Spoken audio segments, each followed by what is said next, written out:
Hello everyone, this is Manpreet. Welcome back to my channel. You're watching Career Talks with Manpreet. Last video मैंने अभी upload किया था कि हमारे nurses ने जर्मनी पहुंच के केंटेनेंस परफॉर्म फर्स्ट अटेम्प्ट में क्लियर किया। जिसके लिए बहुत सारी कॉन्ग्रेचुलेशंस आई हैं मेरे पास, बट उसमें बहुत सारे क्वेश्चंस ये भी आए हैं कि मैम केंटेनेंस परफॉर्म क्या होता है। तो केंटेनेंस परफॉर्म डियर एक ऐसा एग्जाम है जो कि आपको जर्मनी जाके क्लियर करना है अपने आप को फुली रजिस्टर्ड करने के लिए वहाँ की गवर्नमेंट के पास, फेडरल अथॉरिटीज़ के पास, हेल्थ केयर अथॉरिटीज़ के पास।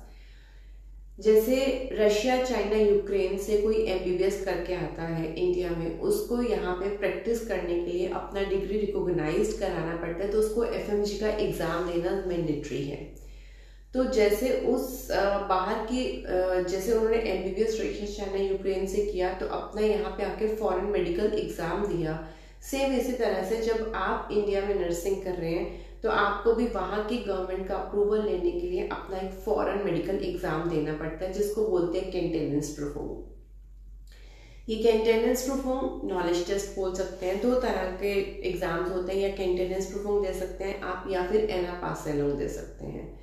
केंटेनेंस परफॉर्म हम जो आपको प्रोसेस गाइड करते हैं उसमें 3 मंथ्स आपको बिना वर्क के सिर्फ ट्रेनिंग अटेंड करनी है, और ट्रेनिंग में भी आपको 3000 यूरोस मंथली सैलरी मिलती रहेगी। मैं बहुत सारी वीडियोस में बता चुकी हूँ ऑलरेडी।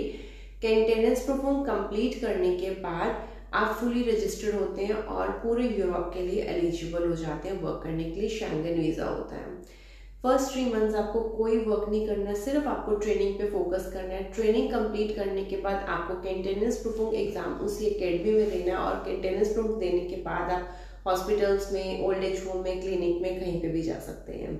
जैसे बाकी कंसल्टेंसीज के थ्रू या बाकी एम्प्लॉयर्स के थ्रू आप जर्मनी जाते हैं तो वो आपको स्टार्टिंग में हॉस्पिटल्स में जॉब ऑफर करते हैं। जैसे कि हमारे पास भी कुछ बर्लिन के हॉस्पिटल्स कॉन्टेक्ट में अगर हम असिस्ट करें आपको, तो वो हॉस्पिटल्स आपको पहले 2 मंथ्स वर्क अलाउ करते हैं। जाते ही आपका काम स्टार्ट हो जाता है। हम लोग खुश होते हैं कि हम वर्क वीज़ा पे जाना चाह रहे थे, और हॉस्पिटल पहुंचते ही हमें ज्वाइनिंग मिल गई है, वीज़ा लगा और जाते ही हमारा हॉस्पिटल में वर्क स्टार्ट हो गया है। वो भी एक अलग एक्सपीरियंस है। उसमें आप पहले वहाँ के इन्वायरमेंट में मिक्सअप हो जाते हैं। वहाँ के सीनियर नर्सेस की हेल्प से आप अपना वहाँ का इन्वायरमेंट को पूरा कैप्चर करते हैं कि किस तरह से काम करना है, जर्मन लैंग्वेज पे फोकस करना है, प्रैक्टिकल एक्सपीरियंस लेते हैं।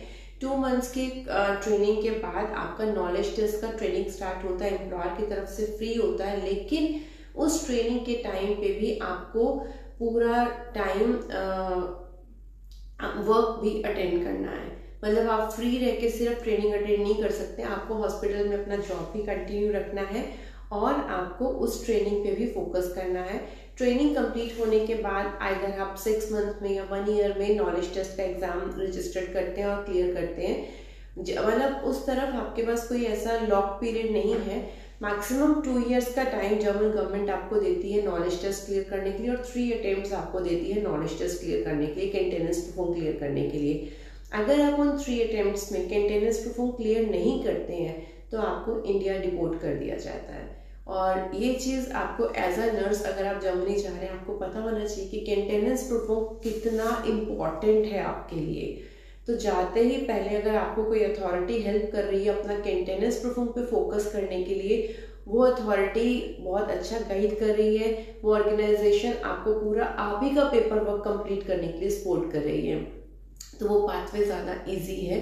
केंटेनेंस परफॉर्म एग्ज़ाम इतना इजी नहीं है, बट इतना टफ भी नहीं है अगर हम पूरा फोकस करेंगे। हमारे पूरे बैच ने फर्स्ट अटेम्प्ट में केंटेनेंस परफॉर्म क्लियर किया है, और इसमें बस यही होता है कि आपको मेडिकल टर्म्स में जर्मन लैंग्वेज पे कैसे अपना कंट्रोल करना है, मेडिकल टर्म्स को कैसे जर्मन लैंग्वेज में प्रॉपर बोलना है, वो चीज़ों पे आपको ट्रेनिंग दी जाती है। क्योंकि वहाँ के एम्प्लॉयर्स तभी इम्प्रेस हो पाएंगे जब आप उनके लैंग्वेज में उनकी सारी टर्म्स को बोल पाओगे। आपको लाइव प्रोजेक्ट पे वर्क करना है, वहाँ के एम्प्लॉयर्स को तभी ट्रस्ट आएगा अगर आप जर्मन लैंग्वेज में उनकी मेडिकल टर्म्स को अच्छे से बोल पाओगे, तो वो अच्छे से अच्छे डिपार्टमेंट में आपको अलाउ करेंगे एंटर करने के लिए।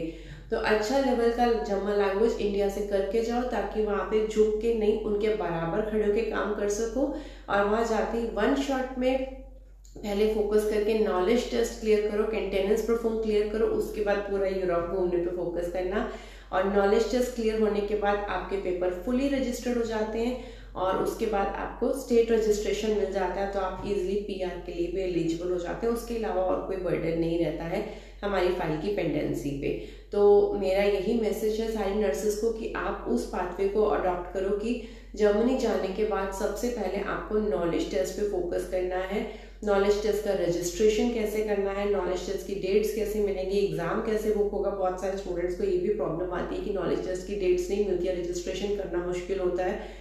लेकिन हम जिस अथॉरिटी में भेजते हैं उस अथॉरिटी के अंदर ही नॉलेज टेस्ट का एग्जाम होता है, तो आपको रजिस्ट्रेशन का कोई हेडेक नहीं है और आप आराम से पहले अपना नॉलेज टेस्ट केंटेनेंस प्रूफ क्लियर करते हैं, फुली रजिस्टर्ड हो जाते हैं, स्टेट रजिस्ट्रेशन आपको मिल जाता है और उसके बाद आप पूरे यूरोप में कहीं भी वर्क कर सकते हैं। और भी डिटेल इन्फॉर्मेशन के लिए आप हमारा चैनल फॉलो करो। ऐसे ही नॉलेजेबल वीडियोस आपके लिए हम डालते रहेंगे जिससे आपको अपना डिसीजन लेना बहुत इजी होगा। Thank you.